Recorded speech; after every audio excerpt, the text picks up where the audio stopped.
Navkljub temu napisu, ki zelo jasno prepoveduje kopanje v Hoški gramoznici, smo tam kopalce zasledili.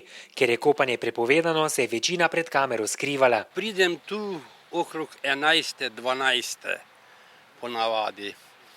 In ko pridem, te najprej preplavam celo toto umetno jezero, ali šoder-jamu, kot rečemo, tja čez.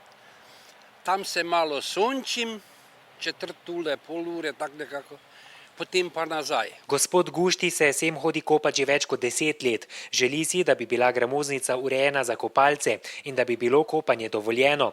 V tem času ga, kot pravi, inšpekcija še ni preganjala. Jaz sem se že pred leti tu hodil kopat, tam se je, na onoj strani sem takrat bi milica peljala, me gledala, pa ona meni pomahala, jaz pa njim. Na kopalce smo naleteli tudi v gramoznici Pleterje, ki se nahaja med Kungoto pri Ptuju in Brunšvikom.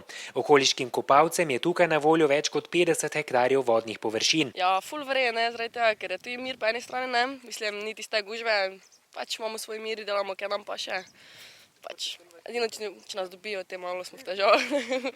Ja, smo kar, vsake teden smo tu. Se družite, skačete vodo, kaj delate vse? Pa malo jemo, pijemo, pa skačemo. Ja, tu je boljša zastonja, toplice so drage, ne? Mir imamo, ni gužve, kdo hoče, tu na primer. Svetniki občine Kidričevo so zaradi neurejenih in nevarnih brežin sklenili, da se na obrežje navozijo kupi gramoza, vendar ti kopalcev ne ustavijo. Ja, oni lahko delajo, kaj čejo, ne. Lahko prije vojska, sami našli do. Čeprav so v Sloveniji samo v juliju na divjih kopališčih zabeležili 3 smrtne žrtve, tukajšnji okoliški fantje v gramozno jamo celo skačejo. Zanima me mogoče zato, ko skačete, kot smo videli, se vam zdi mogoče to nevarno zdaj tu, ker ni pač nič narejeno, ne?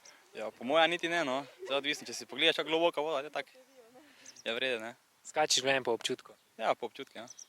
Kak pa ti doživljaš mogoče skakanje tu z te višine? Mene ni problem, pa makar sem visok, pa to, ampak če priletiš bolj plosko na vodo, ti nimajo kaj videti, pa niti ni onih skal, recimo, so taki kamenčki. Sicer sta na divjih kopališčih običajno glavna vzroka za utopitev alkohol in preobremenjen želodec.